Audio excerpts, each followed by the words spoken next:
On a rain-slicked street in downtown Seattle, Marcus Chen stood frozen, his prosthetic leg aching with phantom pain as memories of Baghdad flashed through his mind. 3 years after leaving the battlefield, he still fought a different kind of war, one against the crushing weight of civilian life and the deafening silence of purpose lost. What he didn't know was that his next act of kindness would change everything. As sheets of rain poured down, he spotted a woman struggling with grocery bags, their contents threatening to spill across the wet pavement. For Marcus, it was muscle memory, the same instinct that once made him run toward danger instead of away. He didn't notice her designer coat or the luxury car waiting nearby. All he saw was someone who needed help, unaware that Emma Reynolds, the reclusive CEO of Reynolds Tech, had spent the last 2 years building walls around her heart as impenetrable as any fortune could buy. This chance encounter would prove that sometimes the greatest wealth lies in the moments we least expect, and that healing often comes from helping others find their way home. Before we jump back in, tell us where you're tuning in from.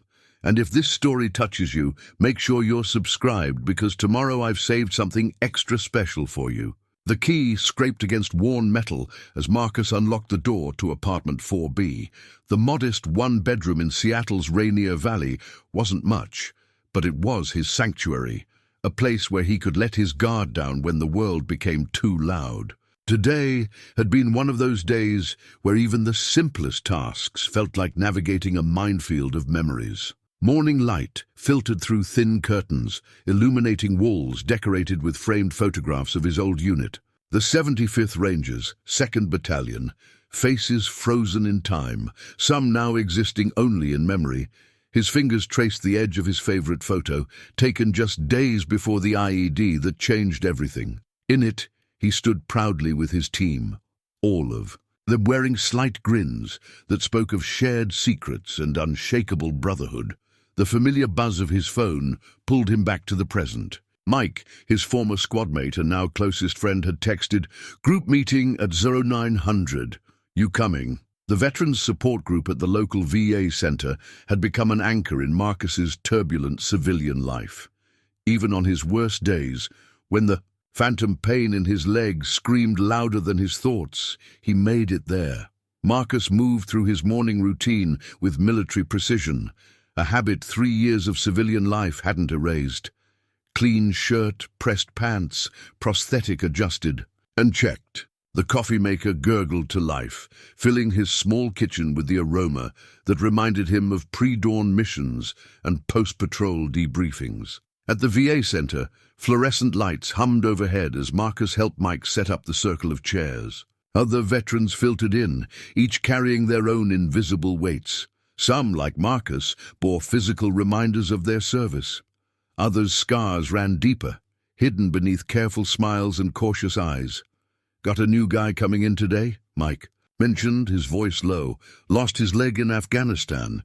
Thought you might have some wisdom to share." Marcus nodded, remembering his own first meeting, how the simple act of seeing others who understood had cracked the shell of isolation he'd built around himself. Between group sessions, Marcus worked part-time at the Daily Grind, a coffee shop near the center. The owner, Sarah, was a veteran herself and had hired him without hesitation, understanding the need for routine and purpose. The rhythmic process of making drinks, the quiet conversations with regulars, it helped ground him in the present when memories threatened to pull him back. Today, as he wiped down counters and restocked supplies, his mind kept drifting to the woman from yesterday. Something about her eyes had struck him. Beneath the obvious wealth of her appearance, he'd recognized a familiar loneliness. It was the same look he sometimes caught in his own reflection. After his shift, Marcus headed to the Veterans Outreach program he'd helped start. What began as informal mentoring sessions had grown into a structured support system for newly returned service members. Here, surrounded by those who spoke the same unspoken language of service and sacrifice, Marcus found fragments of the purpose he'd lost. In his apartment that evening, as Seattle's persistent rain tapped against his windows, Marcus sat at his small desk, reviewing resumes from veterans seeking employment assistance. His own transition had taught him that sometimes the hardest part of coming home was finding a new mission. The night brought its usual challenges, memories that refused to stay buried, phantom sensations from a limb long gone. But as he finally drifted towards sleep, his thoughts weren't of Baghdad or hospital rooms. Instead, he remembered the genuine smile of a stranger on a rainy street. And for the first time in years, something felt different. Something felt like hope.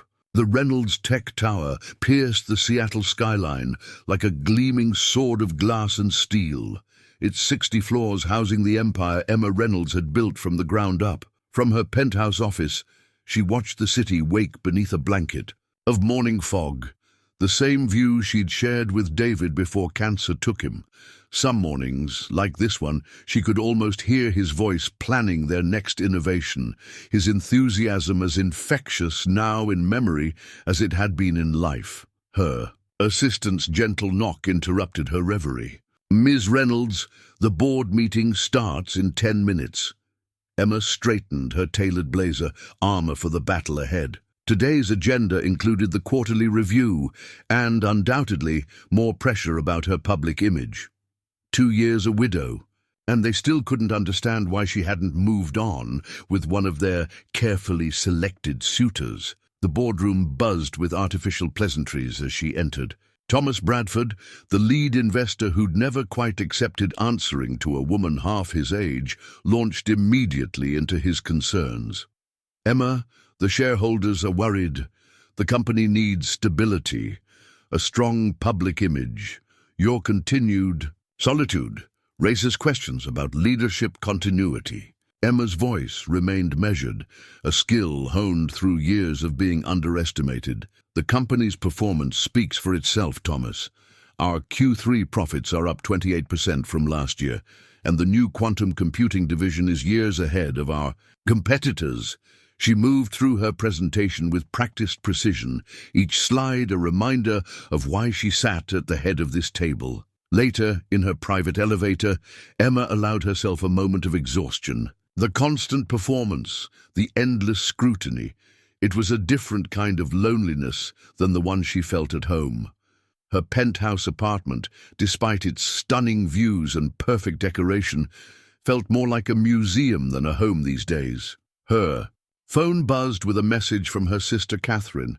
"Saw another article about you being Seattle's most eligible CEO. When are you going to give me a niece or nephew to spoil?" Emma left it unanswered, like the dozens before it.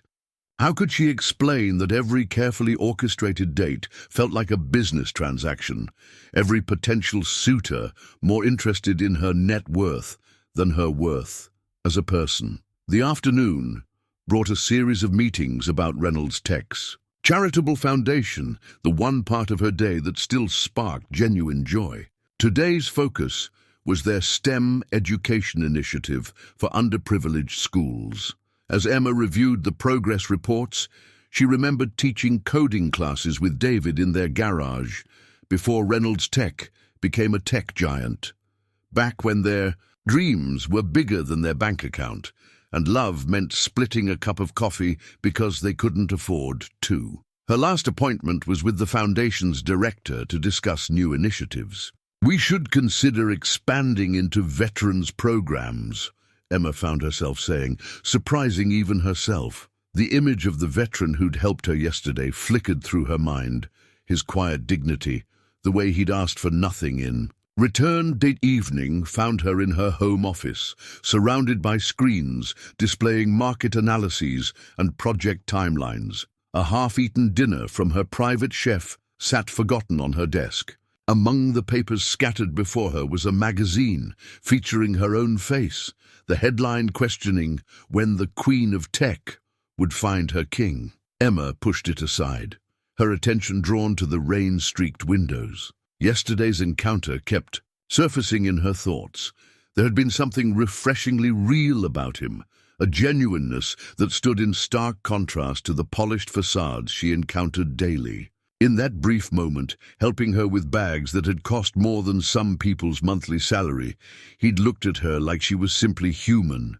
Not a CEO, not a billionaire, just someone who needed help. As midnight approached, Emma found herself doing something she hadn't done in months. She opened her personal journal, a habit David had encouraged. "Met someone today," she wrote, then stopped, realizing how strange it felt to acknowledge that a simple act of kindness had affected her so deeply. In her world of calculated risks and strategic decisions, this felt different. It felt real.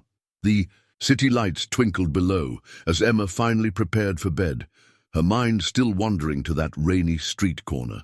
Tomorrow, she decided, she would find that coffee shop she'd glimpsed him entering.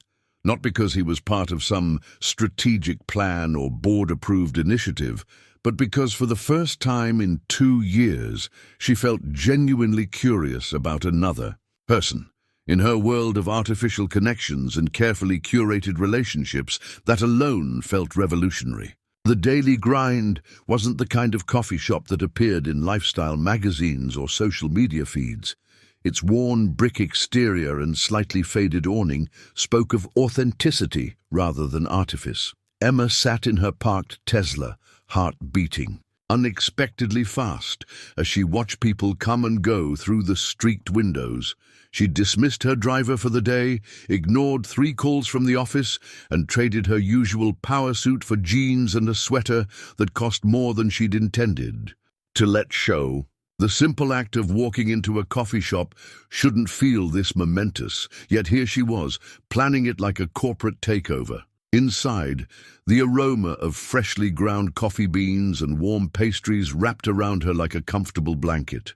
Her eyes found him immediately, behind the counter, focused on crafting a drink with the same intensity she'd seen in his eyes yesterday. The prosthetic leg was more visible now, but he moved with a grace that spoke of long acceptance. Marcus looked up as she approached the counter, recognition flickering across his features. "Welcome to the daily grind," he said, his voice carrying the same gentle strength she remembered. "What can I get you?" "Whatever you recommend," Emma replied, realizing she hadn't even thought about what to order. "I trust your judgment." The words carried more weight than a simple coffee order should. "One house special coming up," he said, a slight smile tugging at his lips. "Though I should warn you, it's not quite up to downtown standards." As he worked, Emma found herself studying his movements, the way he navigated his space with practiced ease. Other customers greeted him by name, and he returned, each greeting with genuine warmth. This was a man who had built his own community, she realized, just as she had built hers, though his seemed far more authentic. He placed a steaming mug before her, the design in the foam surprisingly artistic. "Find a seat if you'd like," he offered. "It's better when it's not rushed." Emma chose a quiet corner table, watching the regular flow of life through the shop. Veterans from the nearby center mixed with students and office workers, all treated with the same unpretentious welcome. It felt worlds away from the sterile corporate meetings that filled her usual days. Marcus approached, during what appeared to be his break, carrying his own cup. "Mind if I join you? I feel like I owe you a proper introduction after yesterday." "Please." She gestured to the empty chair, noting how he moved it to accommodate his prosthetic without any sign of self-consciousness. "I'm Marcus Chen," he began, then hesitated before adding, "former Army Ranger, current purveyor of caffeinated beverages." Emma took a breath, knowing her next words would change the dynamic forever. "Emma Reynolds," she said, watching his expression carefully.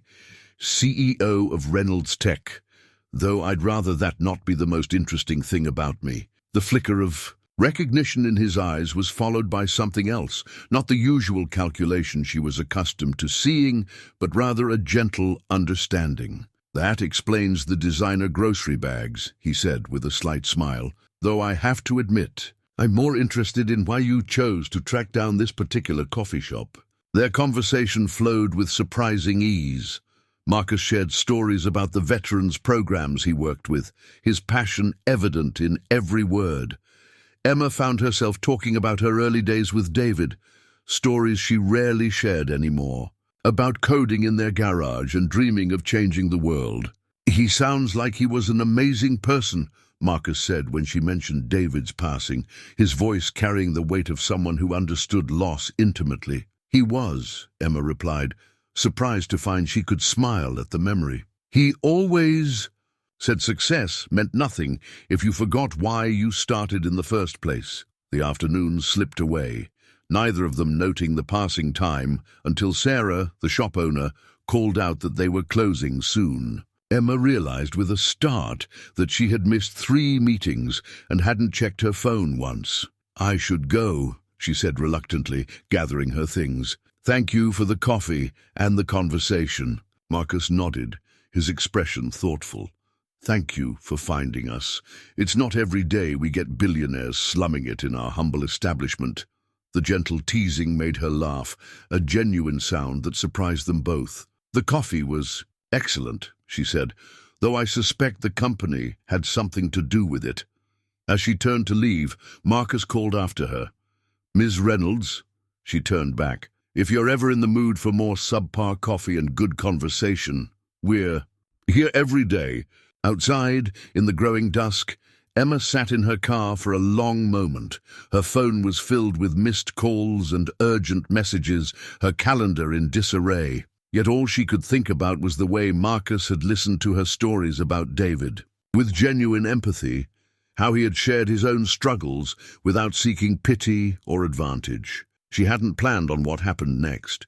Reaching for her phone and sending a message to her assistant. "Clear my morning schedule tomorrow. All of Udit." For the first time in years, Emma Reynolds, CEO of Reynolds Tech, was going to make time for something that had nothing to do with business strategies or board approval.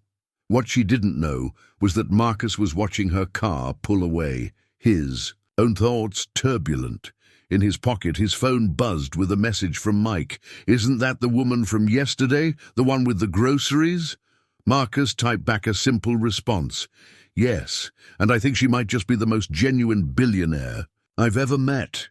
He paused, then added, "Though that's not the most interesting thing about her."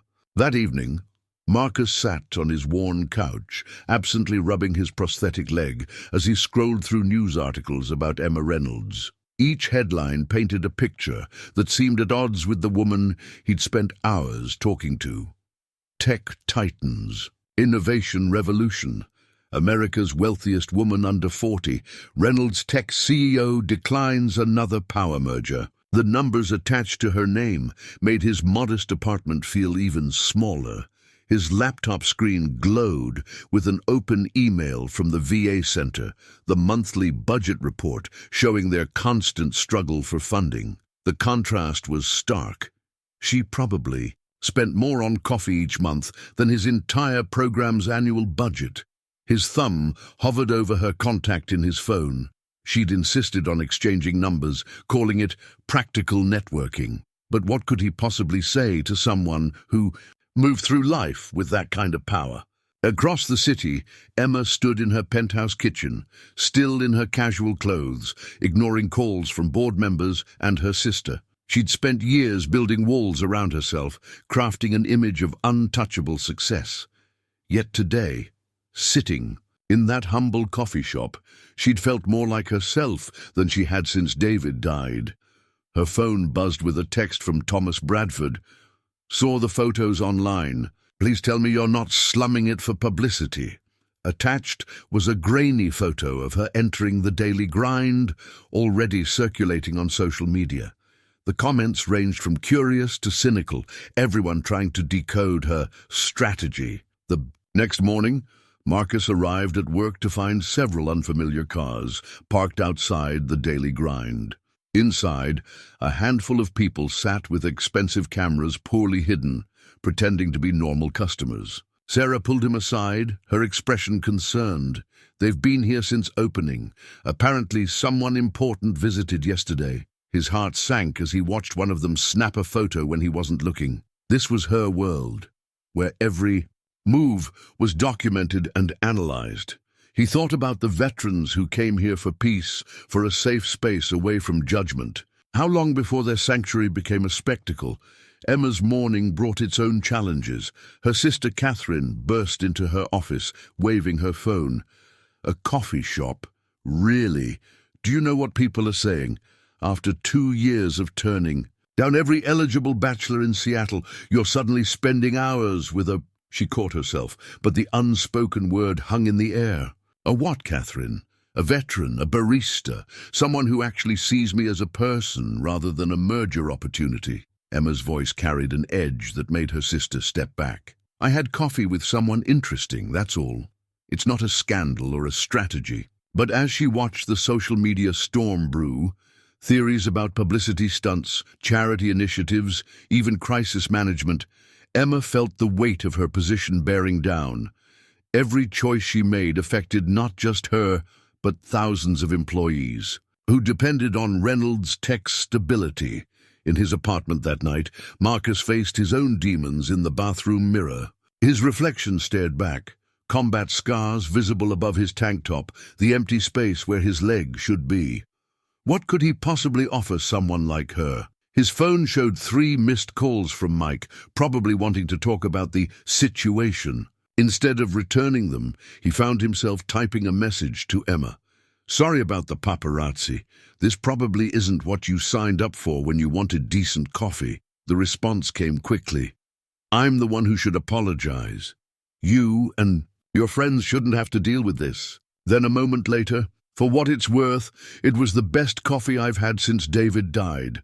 The company made it special. Marcus stared at the messages, feeling the weight of worlds colliding. In his years of military service, he'd learned that the hardest battles weren't always the most obvious ones. Sometimes they were fought in quiet moments of decision, when the easy path and the right path diverged. He thought about the way she'd listened to his stories about the veterans program, how her eyes had lit up when he talked about making a difference.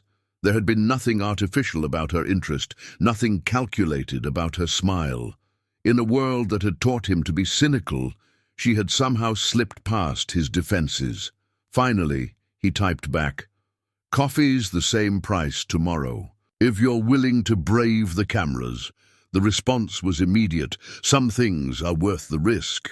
Emma parked her car in front of the VA center, its utilitarian facade a stark contrast to Reynolds Tech's gleaming headquarters. She dressed carefully, professional but understated, her usual power suits replaced by a simple blazer and slacks. The security guard did a double take as he checked her ID, clearly not used to billionaire visitors. Marcus met her at the entrance, surprise evident in his expression. "When you said you wanted to see what we do here, I didn't think you meant today." His eyes held a mix of appreciation and uncertainty. "I've learned that sometimes you have to act before overthinking gets in the way," she replied, remembering David's favorite saying about innovation.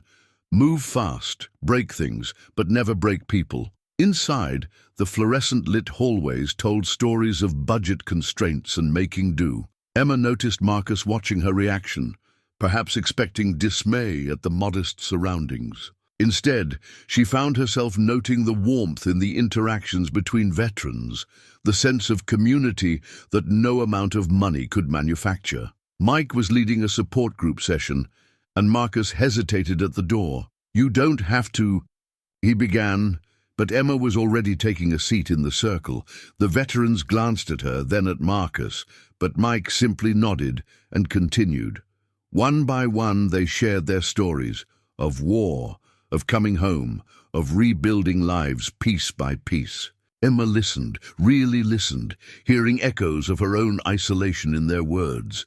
When it was Marcus's turn, she learned things about him that their coffee shop conversations hadn't touched. The mission that cost him his leg, the months of rehabilitation, the struggle to find purpose in civilian life. After the session, a young veteran approached her, clutching a resume. "Ma'am, I heard you run Reynolds Tech. I've been trying to break into tech, but nobody wants to hire a former infantry soldier with no degree." The hope in his eyes reminded her of early job fairs with David, before success had built walls between them and the real world. Later, walking through the center's small computer lab, Emma watched Marcus help a veteran navigate job applications online. The outdated equipment frustrated their efforts, but Marcus's patience never wavered. She thought about the cutting-edge technology sitting unused in Reynolds Tech's storage, deemed obsolete after only a year. "Your company probably has broom closets bigger than this place," Marcus said, a hint of defensiveness in his tone. "Size isn't everything," Emma replied, thinking of her empty penthouse. "This place has something my building doesn't: heart." They ended up in Marcus's tiny office, where a wall of photos showed successful program graduates. "Each one of these faces represents a life changed," he explained, pride evident in his voice. "We may not have much, but we make it count." Emma found herself sharing stories about her own struggles. The pressure of being a woman in tech, the loneliness of leadership, the way people changed around her after David's death. Marcus listened without judgment, offering insights that came from his own experiences with loss and rebuilding. As the day drew to a close, Emma realized something had shifted. She'd come here thinking she was stepping into Marcus's world, but instead she'd found pieces of herself she thought she'd lost. The passion for making a difference, the joy of genuine connection, the reminder that true value couldn't be measured in dollars. "Thank you," she said as they walked to her car, "for showing me this, for trusting me with your world." Marcus smiled, a real smile that reached his eyes. "Thank you for wanting to see it. Most people in your position wouldn't have bothered." As she drove away, Emma's mind was already racing with possibilities, ways Reynolds Tech could help, programs they could develop together. But more than that, she felt something she hadn't experienced since David: the excitement of building something meaningful with someone who understood both strength and vulnerability. The invitation sat on Marcus's kitchen counter like a ticking bomb. Embossed letters on heavy cream paper announced the annual Seattle Tech Innovation Gala, benefiting STEM education initiatives. Emma had handed it to him at the coffee shop, her eyes hopeful but not pressuring. "It's a good cause," she'd said, "and I could use someone real to talk to." Mike whistled low as he examined Marcus's reflection in the rental tuxedo. "Looking sharp, brother, though I still can't believe you're going to this thing." He adjusted Marcus's bow tie with the same precision he'd once used to check tactical gear. "You know there'll be cameras, right? Society pages and all that?" Marcus did know. He'd spent the past week practicing walking in formal shoes with his prosthetic, determined not to let a slight limp betray him. The leg itself had been carefully polished, a part of him he'd learned to neither hide nor flaunt. Emma's driver arrived precisely on time, the sleek black car drawing curious looks from his neighbors. She was already inside, stunning in a midnight blue gown that probably cost more than his yearly rent. "You clean up nice, Ranger," she said, her smile genuine and a little nervous. The venue was a converted historic theater, its gilded walls, now hosting Seattle's tech elite. Marcus felt eyes on him as they entered, heard the subtle shift in conversation. Emma's hand found his arm, grounding him. "Just remember," she whispered, "half these people wouldn't last a day in your boots." Thomas Bradford materialized before them, his smile not reaching his eyes. "Emma, darling, this is unexpected." His gaze flickered to Marcus's leg, then away. "I wasn't aware you were bringing a guest." "Marcus Chen," Emma said firmly, "former Army Ranger and Director of Veteran Outreach Programs. He's doing remarkable work with tech training initiatives." Her tone dared Bradford to object. The evening became a study in contrasts. While some guests avoided them, others, particularly younger entrepreneurs, sought Marcus out, genuinely interested in his perspectives on leadership and training. Emma watched with pride as he handled each interaction with military precision and unexpected charm. During dinner, Marcus found himself seated next to a young software developer who'd lost her brother in Afghanistan. Their quiet conversation about service and sacrifice felt real amid the artificial glamour around them. Emma, catching his eye from across the table, gave him a soft smile that made the whole evening worth it. The breaking point came during the dancing. Emma had warned him there would be dancing, and he'd practiced with Sarah at the coffee shop. After hours. But as they moved together on the floor, her hand warm in his, someone nearby muttered something about charity cases, just loud enough to be heard. Before Marcus could react, Emma turned, her CEO persona sliding into place like armor. "Is there something you'd like to discuss, James?" Her voice carried just enough edge to silence the nearby conversations. "I'd love to hear your thoughts on sacrifice and service. I'm sure Marcus has some insights to share." The man, James, withered under their combined gaze. Marcus felt a surge of pride, not for himself, but for this woman who commanded billions, yet chose to stand beside him against the whispers. Later, as they escaped to a quiet balcony, Emma kicked off her heels with a sigh. "I'm sorry about them," she said. "This world, it can be cruel in sophisticated ways." Marcus leaned against the railing, the city lights below reminding him of night missions in distant lands. "You don't need to apologize. I've faced worse than rich people with poor manners." He turned to her, serious now. "But you don't have to keep fighting my battles. I know this can't be good for your image." Emma stepped closer, her hand finding his. "Maybe it's time for a new image. David always said true innovation means disrupting more than just technology." She smiled up at him. "Besides, you're the first person in years who's seen me dance without calculating the merger possibilities." The music drifted out from inside, a slow melody carrying memories of simpler times. Without words, they began to sway together, there on the balcony, away from the cameras and whispers. For a moment, they weren't a billionaire CEO and a wounded veteran. They were just two people finding their rhythm in a world that too often forgot the value of genuine connection. Rain drummed against the windows of the daily grind after closing hours. Emma sat across from Marcus at their usual corner table, both cradling cups of tea instead of coffee. The day's last light painted shadows across their faces as they ventured into conversations they'd both been avoiding. "It was a routine patrol," Marcus began, his fingers absently tracing the rim of his cup. "We'd done it 100 times before. The intel was solid, the route was clear." He paused, gathering strength, until it wasn't. Emma reached across the table, her hand finding his. The touch anchored him as memories surfaced. "We lost Johnson. Instantly. Rivera, he made it to the helicopter, but—" Marcus's voice caught. "I was the team leader. They were my responsibility. The choices I made that day were the best you could make with the information you had," Emma finished softly. She recognized the weight of leadership decisions, though hers had never carried such immediate consequences. Marcus looked up, meeting her eyes. "You know what the hardest part was? Not the leg, not the pain.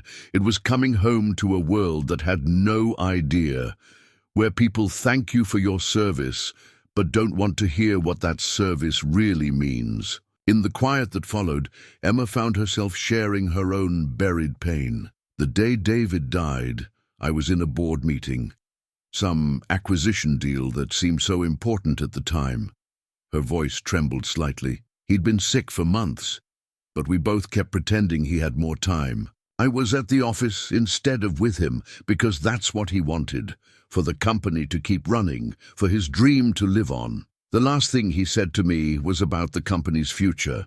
Even then, he was thinking ahead." She wiped away an unexpected tear.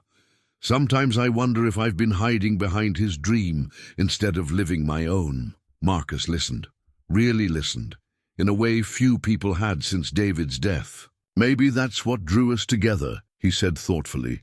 "We both know what it's like to carry weights that others can't see." They talked about David's passion for innovation, how he'd wanted technology to bring people together, not create new barriers. Marcus shared stories about his team, the brotherhood forged in combat, the survivor's guilt that still visited him in quiet moments. "After the explosion, during rehab, I was angry at everything," Marcus admitted. "The military, the doctors, myself. But there was this nurse, this tiny Filipino woman who'd served in Desert Storm. She told me something I'll never forget. Your body may be broken, but your spirit only breaks if you let it. Emma squeezed his hand. She was right. I see that. Spirit, every day at the center, in how you help others rebuild their lives. Just like I see David's spirit in how you run Reynolds Tech, Marcus replied. You're not just preserving his dream, you're expanding it, making it your own. The conversation shifted to lighter moments. Marcus's first attempts at walking with his prosthetic, the practical jokes his unit used to play to keep spirits up. Emma shared stories about the early days of Reynolds Tech, coding all night with David, eating cheap takeout on their apartment floor. As they talked, something subtle shifted between them. The careful distance they'd maintained, born of their different worlds and experiences, began to dissolve. Their pain, rather than separating them, became another point of connection, a shared understanding that went deeper than social status or circumstance. I haven't told anyone else about David's last day, Emma confessed. The board, the press, they all wanted the sanitized version. The brave CEO battling on despite personal tragedy. And I haven't talked about the explosion with anyone except my therapy group, Marcus added. It's easier to let people see the physical scars than explain the ones inside. The rain had stopped, leaving a fresh, clean scent in the air. Sarah, who'd been quietly working in the back, pretended not to notice as they sat there long past closing time. Two souls finding healing in shared vulnerability. Before they left, Marcus turned to Emma. Thank you, he said simply, for trusting me with your story. Emma's response came from the heart. Thank you for helping me remember that it's okay to be human, not just a CEO. They stepped out into the damp Seattle night, both feeling lighter despite the heavy conversations. Sometimes they were learning. The first step toward healing was finding someone who understood that broken pieces could create something beautiful when fitted together. The headline screamed across Emma's tablet, Tech Titan's New Romance, Strategic Move or Social Statement. Beneath it, photos of her and Marcus at various locations, entering the daily grind, leaving the VA center, dancing at the gala. The article dissected everything from her choice of casual wear to Marcus's military record, turning their growing connection into corporate theater. Her phone buzzed with a message from the board's PR team. Emergency meeting requested. Market. Analysts expressing concerns about company stability. Another message followed from Thomas Bradford. This has gone far enough, Emma. Time to think about shareholder confidence. At the Veterans Center, Marcus faced his own scrutiny. A senior administrator pulled him aside, expression grave. We're getting increased media attention, Chen. Some of our veterans are uncomfortable with the cameras. And there are concerns about potential conflicts of interest with future funding. Mike watched from across the room as Marcus absorbed the news. They're just scared of change, brother, he said later during their coffee break. But some of the guys are asking if you're turning into one of them. The elite we used to joke about. The whispers followed them everywhere. At a small restaurant, where they'd tried to have a quiet dinner, other patrons openly filmed them. The comfortable sanctuary of the daily grind now regularly hosted casual photographers trying to catch candid moments. Emma arrived at the coffee shop one morning to find Marcus dealing with a particularly aggressive reporter. Is it true you're using Ms. Reynolds to secure funding for your program? The reporter asked, shoving a microphone forward. How does it feel to be called Seattle's most unlikely gold digger? Before Marcus could respond, Emma stepped between them, her CEO persona in full force. If you're interested in actual journalism, why not cover the incredible work being done at the Veterans Center? Or is human dignity not clickbait enough for you? Later in his office, Marcus stared at his computer screen, reading comments on a tech blog. Reynolds Tech stock down 3% amid concerns over CEO's distraction. The words stung more than he wanted to admit. Maybe we should cool things down, he suggested when Emma visited that afternoon. Your company, don't, Emma cut him off. Don't let them reduce us to stock prices and social climbing. She took his hand, her grip fierce. David built Reynolds Tech to make a difference, not to please market analysts.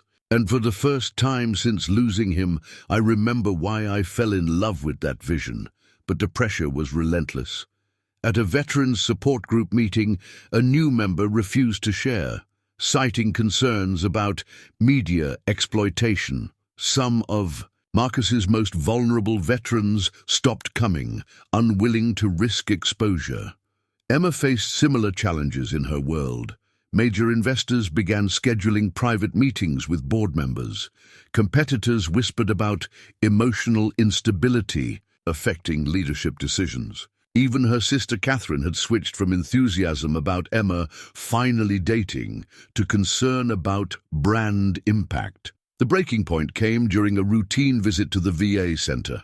Emma overheard two veterans talking. Man's forgotten where he comes from, trading his brothers for billion-dollar arm candy. The words hit Marcus hard. She could see it in the set of his shoulders, the way his prosthetic leg seemed to carry more weight than usual. That evening, they sat in their usual corner of the daily grind, the weight of public opinion pressing in from all sides. "I never wanted to make things harder for you," Emma said softly. "Either of us." Marcus reached across the table, taking her hand. "When I was in the Rangers, we had a saying, the most important missions face the strongest resistance." His thumb traced patterns on her palm. "The question is, do we believe this mission is worth fighting for?" Emma thought about the walls she'd built after David's death, how Marcus had helped her remember what it felt like to be real instead of just successful. "Some things," she said, echoing their earlier conversation, "are worth the risk." Outside, another photographer waited, hoping to catch them in an unguarded moment. But inside their corner of the coffee shop, they had found something that no headline could capture. The quiet understanding that sometimes the strongest defiance is simply refusing to let others define your story. Emma paced her office, her heels clicking against the polished floor as she rehearsed her presentation. The boardroom would be full today, not just the usual members, but major shareholders and executive leadership. On the screen behind her, desk slides outlined an ambitious new initiative. Veterans in Tech, building tomorrow's innovation leaders. Marcus sat in the visitor's chair, watching her with a mix of pride and concern. They'd spent weeks developing this program together. Late nights at the daily grind, fueled by coffee and shared vision. "You don't have to do this," he said softly, "not if it risks everything you've built." She stopped pacing, turning to face him. "That's exactly why I have to do it. Because what's the point of building something if we can't use it to make real change?" Her eyes found the photo of David on her desk. He would have loved this, using technology to bridge divides, to give people second chances. The boardroom fell silent as Emma laid out their vision. Veterans receiving cutting-edge tech training, mentorship from industry leaders, and direct pathways to employment. Reynolds Tech would provide resources, but the program would be independently run, with Marcus coordinating between the corporate and veteran communities. "The numbers are compelling," Emma concluded, displaying the final projections. "But beyond that, this initiative positions Reynolds Tech as a leader in meaningful innovation. We're not just developing technology, we're developing people, Thomas." Bradford's objection was immediate. "This is an unprecedented allocation of resources, and the optics of Miss Reynolds' personal involvement raise concerns about objectivity." Several board members nodded in agreement. Marcus stepped forward, his military bearing evident as he addressed the room. "With respect, sir, I've spent years watching talented veterans struggle to transition their skills to civilian careers. This program isn't about charity, it's about recognizing untapped potential." A younger board member, Jessica Chen, spoke up. "He's right. My brother served in the Marines. The leadership skills, the adaptability these veterans bring, we'd be foolish to ignore that talent pool." The debate raged for hours. Emma stood firm, answering each challenge with data, vision, and occasionally the steel in her voice. that had made her one of tech's most formidable CEOs.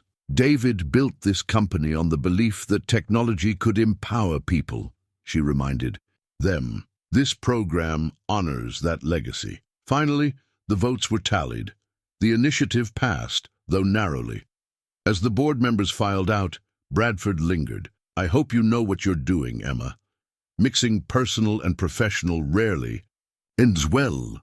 Later, in the calm of the daily grind after hours, Emma and Marcus sat with Sarah mapping out next steps. The coffee shop would become one of several community hubs for the program, combining technical training with the peer support that made the veteran community so strong. We'll need to be careful, Marcus said, sketching out a training schedule. Keep everything transparent, documented. They'll be watching for any hint of impropriety. Emma nodded, adding notes to their shared digital workspace. We'll set up an independent advisory board, include other tech companies. Make it bigger than just us. Sarah watched them work, a small smile playing at her lips. You know, she said, refilling their cups, when you first started coming here, Emma, I thought it was just another rich person's adventure. But watching you two together, building something real, it reminds me why I opened this place. Sometimes, the best things grow from unexpected connections. As they worked into the night, their excitement was palpable. This wasn't just about them anymore. It was about creating bridges between worlds that had grown too far apart. Every detail they planned felt like laying foundation stones for something that could outlast them both. David would be proud, Marcus said softly as they finally prepared to leave. Not just of the program, but of you, for remembering that real innovation starts with human connection. Emma squeezed his hand, thinking of all the paths that had led them here. And your rangers would be proud too, she replied. Because you never stopped serving, you just found a new way to lead. Outside, the Seattle night was clear for once, stars visible between the skyscrapers. They stood for a moment, looking up at the possibilities stretching before them. Sometimes they were learning. The bravest thing you can do is build something new, even when the world expects you to stay in your assigned boxes. The headline hit without warning. Reynolds Tech CEO's veteran boyfriend, hero or liability. Below it, classified mission details that Marcus had never spoken of, photos he'd never seen released, and statements from unnamed military sources. About an operation gone tragically wrong. Emma's phone exploded with notifications as she stepped out of her morning meeting. 17 missed calls from PR, dozens of urgent messages, and a simple text from Marcus. I'm sorry, never meant for this to touch you. The article was everywhere. Seattle Times, Tech Weekly, even international outlets picked up the story. They had somehow obtained redacted military documents about a classified operation in northern Iraq.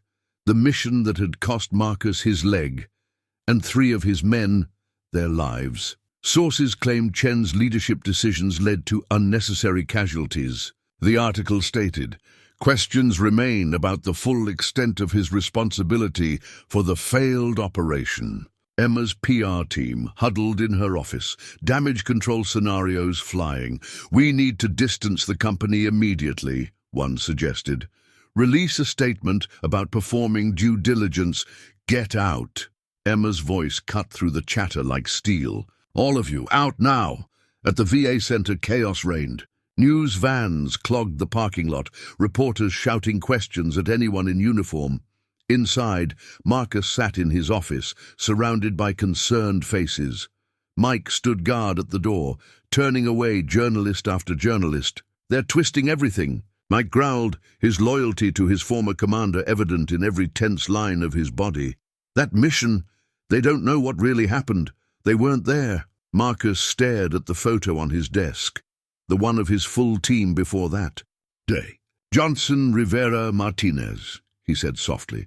I see their faces every night, and now their families have to relive it all because some reporter wanted a story. The article had dug deep, uncovering details that had been classified for good reason.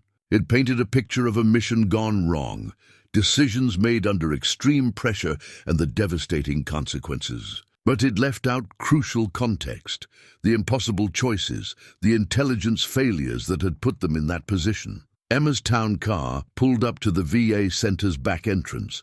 Security helped her through a service door, away from the cameras. She found Marcus in his office, looking more defeated than she'd ever seen him.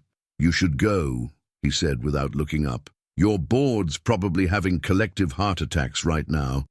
Reynolds Tech can't afford this kind of controversy." "Look at me," Emma demanded, moving to stand before his desk.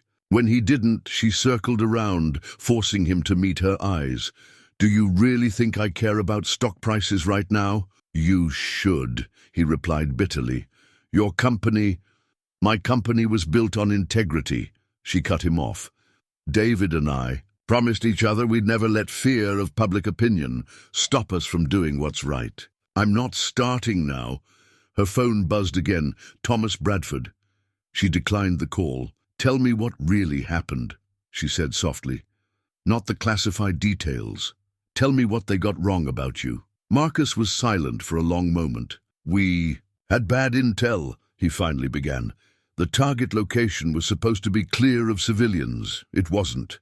When we realized, I made a call, changed the approach, tried to minimize casualties. But it meant exposing our position." His voice cracked.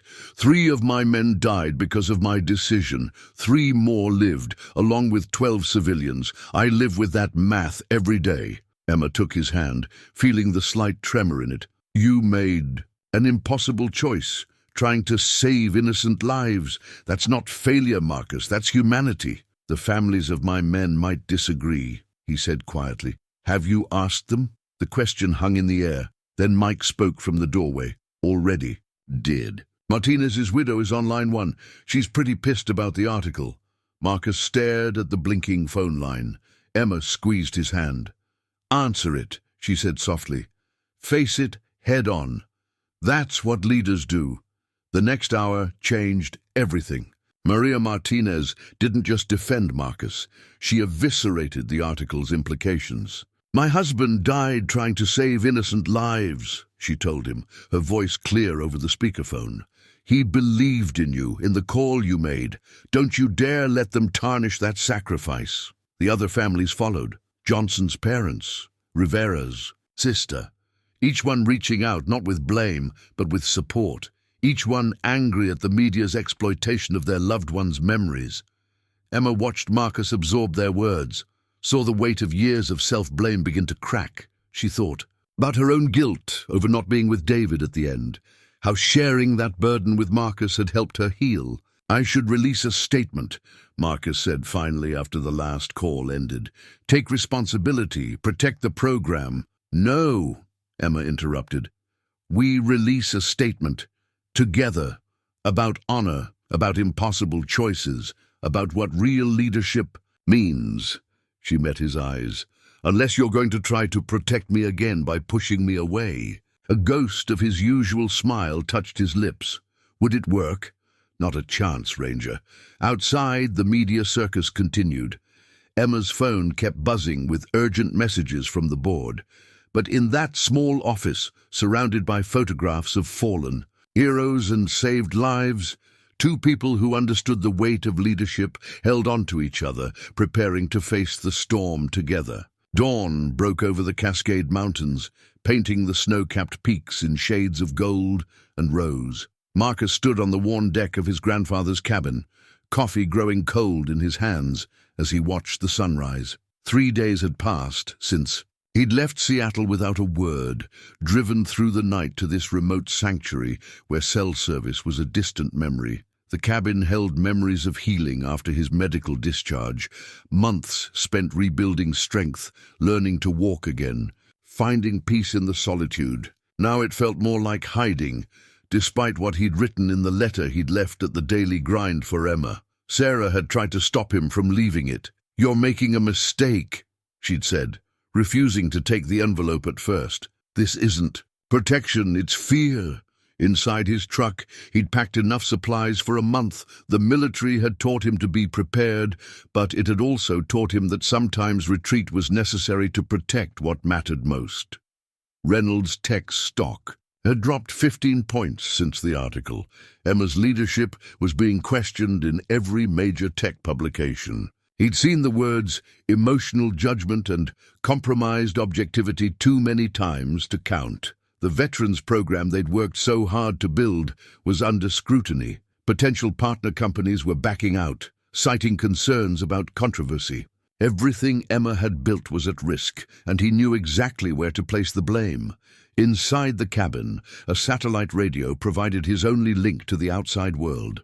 Every news update mentioned Emma, her refusal to distance Reynolds Tech from him, her passionate defense of his character. Her voice in these recordings was strong, unwavering, but he could hear the strain beneath it. He knew her well enough now to recognize when she was fighting battles on too many fronts. Mike had left 5 messages at the ranger station down the mountain, knowing they'd eventually reach Marcus. The last one was simple. "She's not giving up on you, brother. Don't give up on her." But it wasn't about giving up.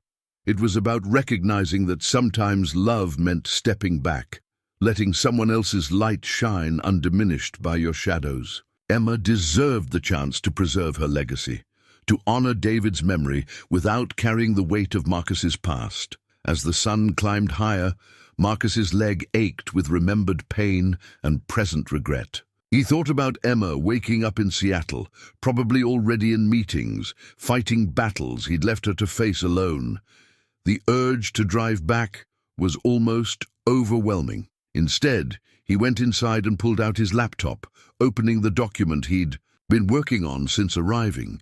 In it, he detailed everything about that mission in Iraq, the intelligence failures, the impossible choices, the moments that haunted his dreams. If he couldn't be there to defend himself, at least he could leave. A record of the truth. The mountain silence pressed in around him, broken only by the occasional call of an eagle. Here, surrounded by wilderness, the chaos of the media circus felt distant, but Emma's face remained clear in his memory.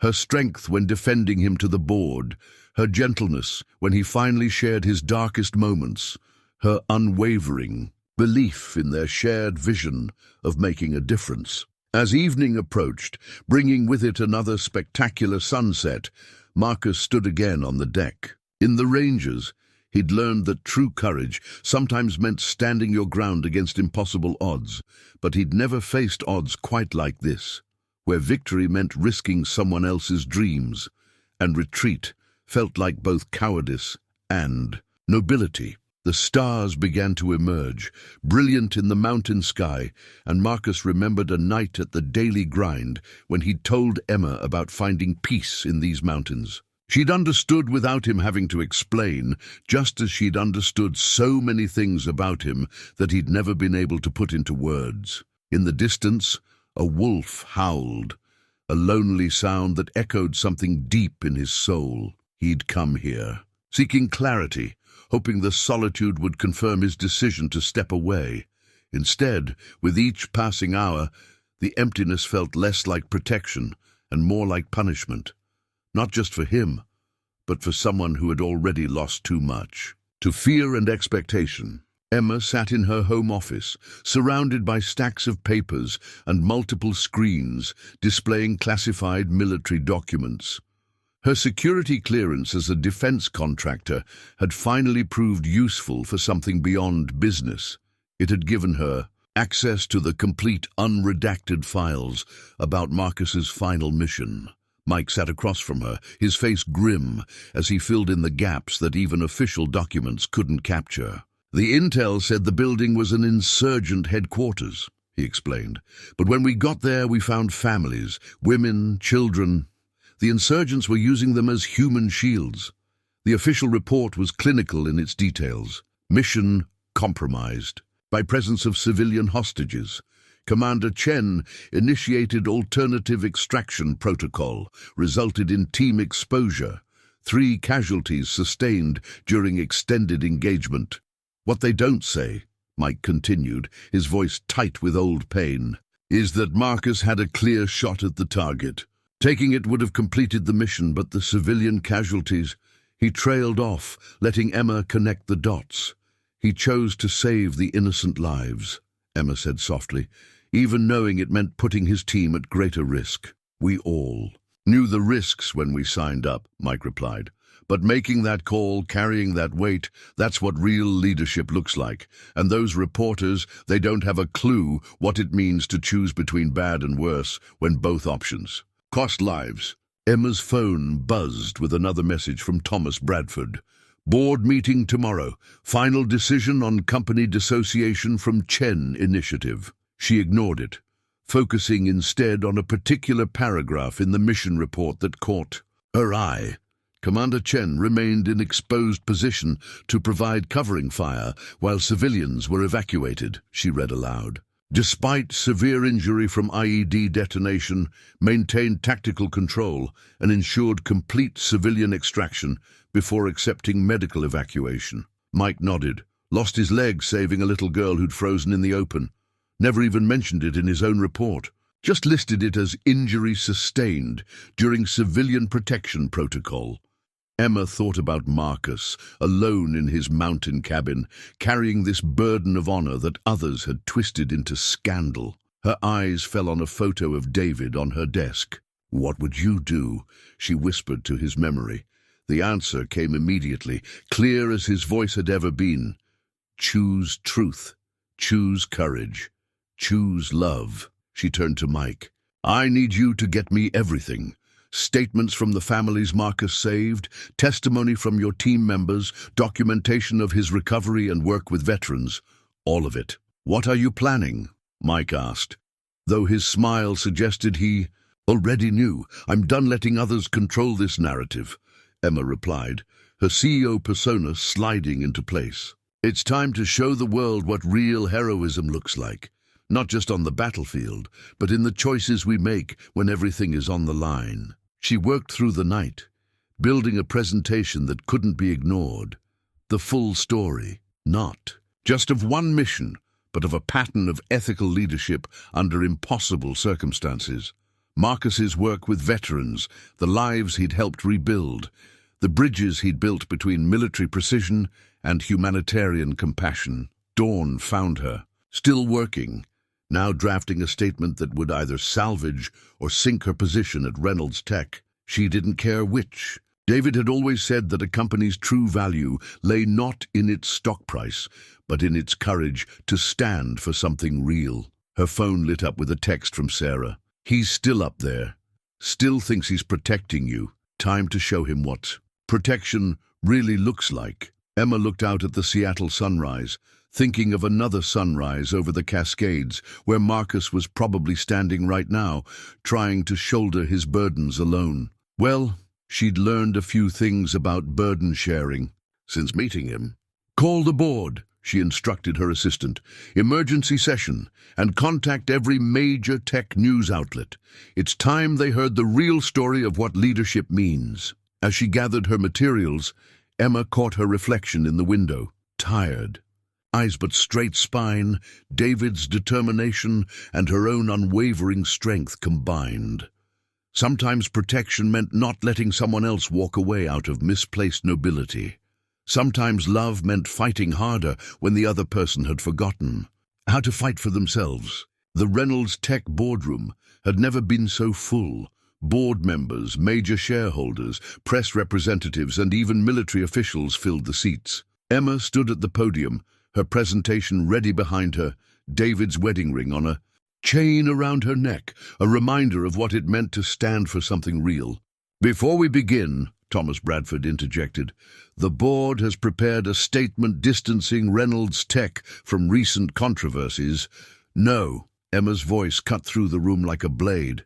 "First, you're going to listen. All of you." She clicked.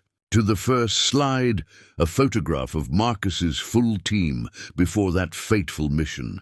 This is a story about leadership, real leadership, the kind that costs something. Over the next hour, Emma laid out the truth with precision that would have made Marcus proud. The classified mission details, now properly contextualized, the impossible choice between military objectives and civilian lives, the statements from team members and saved civilians alike. Commander Chen had a clear shot, she explained, displaying the tactical analysis.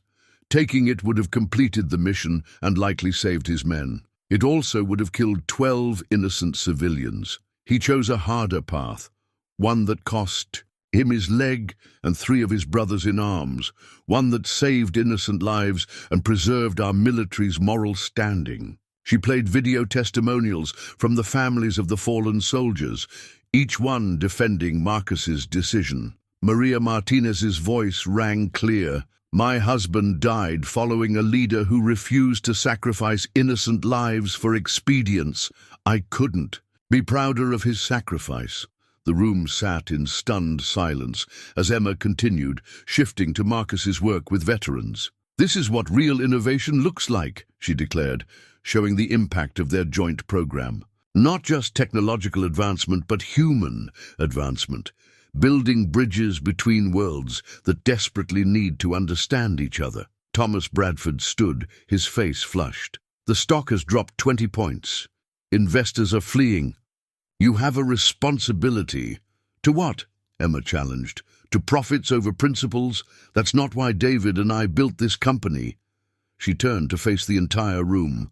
Reynolds Tech was founded on the belief that technology should serve humanity, not the other way around.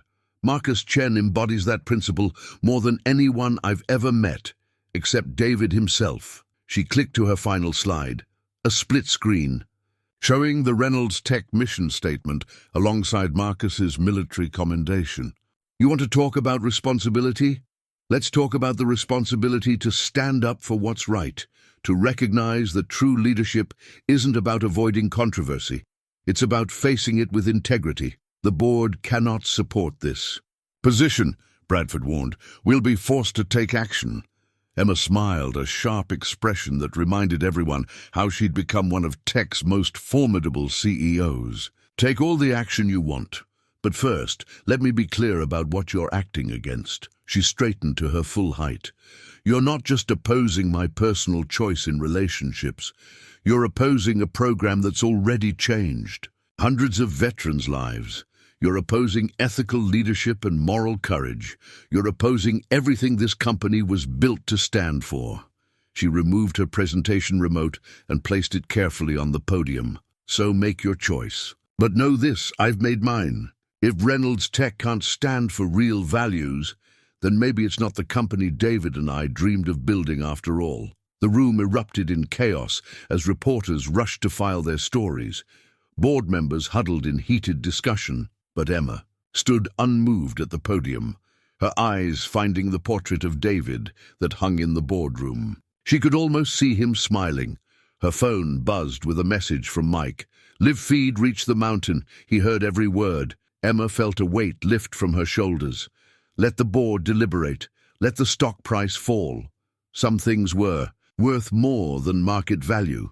Some people were worth fighting for, even if they'd forgotten how to fight for themselves. As she gathered her materials to leave, a young board member, Jessica Chen, approached. For what it's worth, she said. Quietly, my brother would have followed a leader like Marcus Chen anywhere, and I'll follow a leader like you.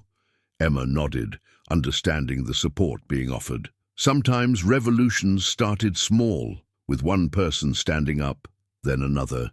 Then another. Sometimes love meant not just standing by someone, but standing up for everything they represented. The daily grind was closed, its windows dark against the Seattle night, but Sarah had left the back door unlocked. Marcus stood in the rain, his duffel bag still in his truck, wondering if he had any right to walk through that door after running away. The live feed of Emma's speech had reached him in the cabin, her words cutting through every wall he'd built around his heart. Inside, a single light illuminated their usual corner.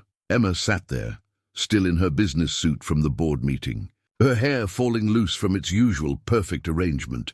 She didn't look up when he entered, but her fingers tightened around her coffee cup. You're either very brave or very foolish, she said quietly, leaving a soldier's wife to fight your battles. Marcus moved closer, his prosthetic leg heavy with the memory of mountains and regret. "I've been called worse," he replied. "Usually by extremely stubborn CEOs who don't know when to cut their losses. Funny thing about losses," Emma finally looked up, her eyes bright with unshed tears. "David taught me that sometimes what looks like a loss is really just fear of winning differently than you planned." The space between them felt charged with everything unsaid.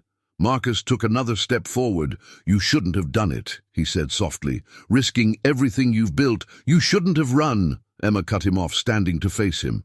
"Making decisions about what I can or can't risk without giving me a choice. That's not protection, Marcus. That's pride." The truth of her words hit him like shrapnel. In trying to shield her, he'd done exactly what he'd accused others of doing, underestimated her strength, her right to choose her own battles. "The board's split," Emma continued. "Half want me out. The other half are starting to see what this could mean for Reynolds Tech's future. Real innovation, real change." She moved closer. "But right now I don't care about any of that. I care that you thought so little of what we've built that you could just leave a letter and disappear." "I thought too much of you," Marcus corrected her. "Of everything you've accomplished. Your company, your vision, our vision." Emma's voice cracked. "Or did you forget that part? The part where we were building something together, something bigger than stock prices or public opinion." The distance between them had shrunk to inches. Marcus could see the exhaustion in her face, the fierce determination that had driven her to defend him when he couldn't defend himself. "I heard your speech," he said quietly, "about leadership, about choices." "Good," Emma replied. "Then you heard the part where I said real leadership isn't about avoiding controversy. It's about facing it with integrity." Her hand found his chest, right above his heart. "It's about not letting fear of the past stop you from fighting for the future." Marcus caught her hand, holding it there. "I'm not good at letting others fight my battles." "Then stop seeing them as just your battles." Emma's other hand came up to cup his face. "Start seeing them as our battles, our choice, our future." The last wall crumbled. Marcus pulled her close, feeling her strength flow into him, her unwavering belief in what they could build together. "I'm sorry," he whispered into her hair, "for running, for not trusting us enough." Emma's arms tightened around him. "Just don't do it again, Ranger. Next time you need perspective, we'll go to that cabin together." Outside, the rain had stopped. Through the window, they could see reporters still camped across the street, waiting for the next development in their story. But here in their corner of the daily grind, with the scent of coffee and shared dreams surrounding them, none of that mattered. "So," Marcus said finally, "what's our next mission, CEO Reynolds?" Emma smiled against his chest. "First, we're going to show the world what real leadership and innovation look like. Then we're going to build something that lasts."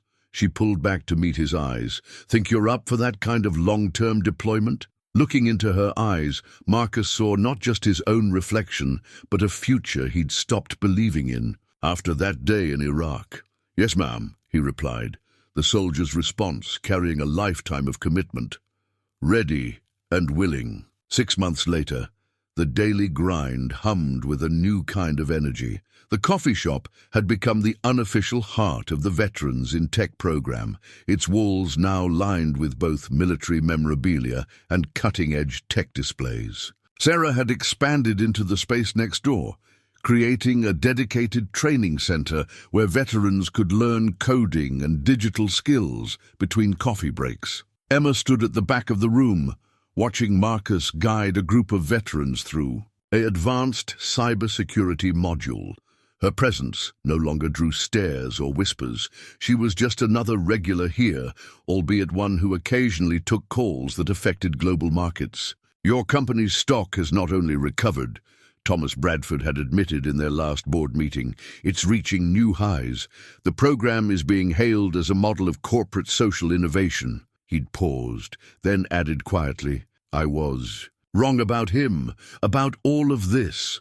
The program had expanded beyond their initial hopes. Other tech companies had followed Reynolds Tech's lead, creating their own veteran integration initiatives. The daily grinds model was being replicated in cities across the country, creating spaces where military precision met technological innovation.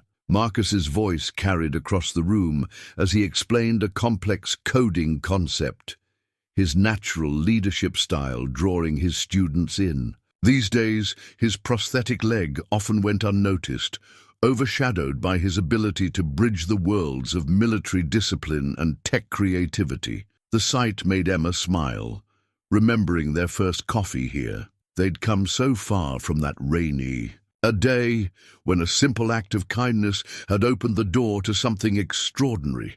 David would have loved this, the way technology was being used to heal, to connect, to build bridges between communities. A young veteran raised her hand, asking a question about artificial intelligence ethics. Emma watched Marcus respond, weaving together military decision-making principles with tech industry standards. This was what real innovation looked like, not just advancing technology, but advancing human potential. Sarah appeared at Emma's side, offering a fresh cup of coffee. "You know," she said with a knowing smile, "when you first walked in here hunting for a certain barista, I never imagined it would lead to all this." Emma looked around at what their shared vision had created.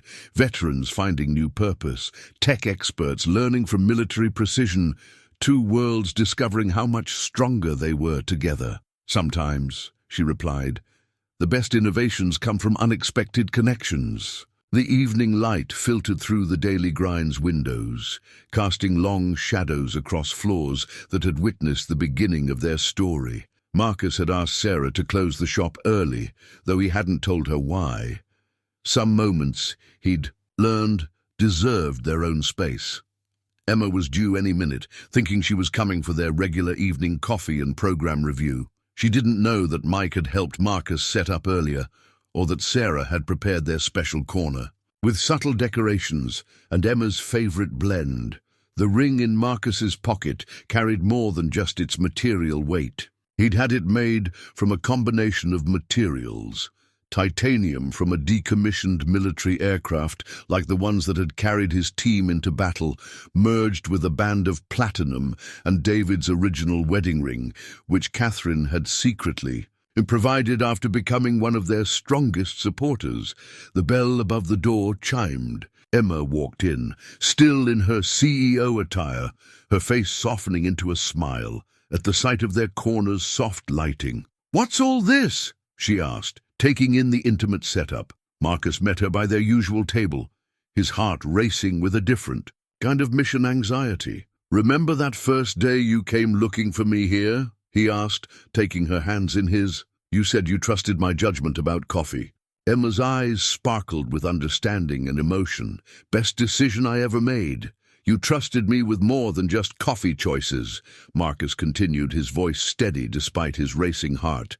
"You trusted me with your story, your dreams, your company's future. You fought for me when I'd forgotten how to fight for myself." Slowly, deliberately, he lowered himself to one knee, his prosthetic leg long since ceased being anything but another part of their story. "Emma Reynolds, you've taught me that true strength isn't about carrying burdens alone. It's about building something together." The ring caught the evening light as he presented it, its unique materials telling their combined story. "Will you build the rest of our story with me?" Tears spilled down Emma's cheeks as she saw the ring, recognizing the elements of their past, forged into a symbol of their future.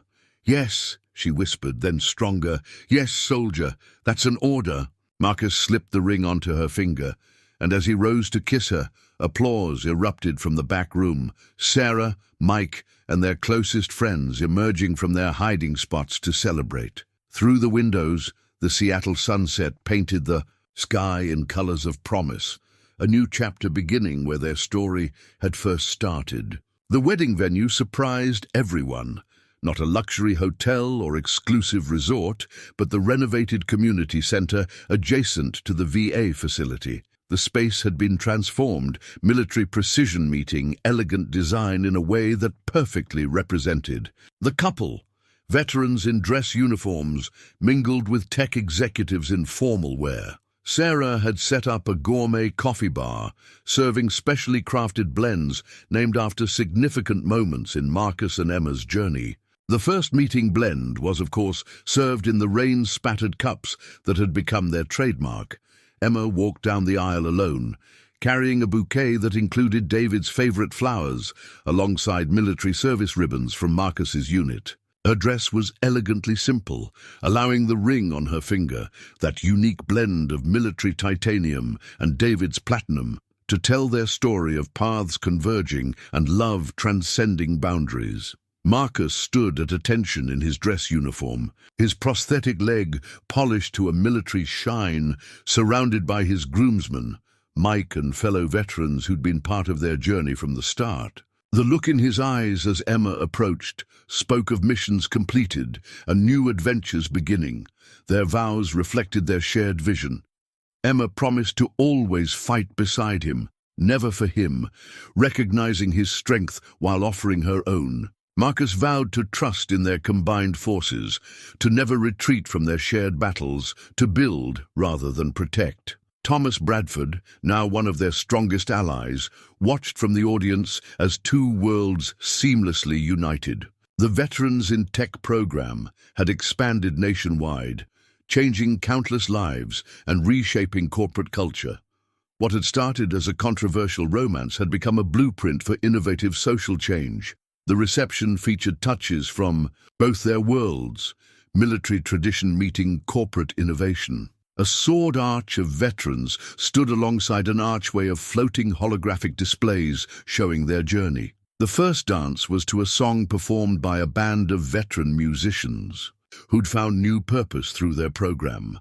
As evening fell, Emma and Marcus stole a moment alone in the center's garden.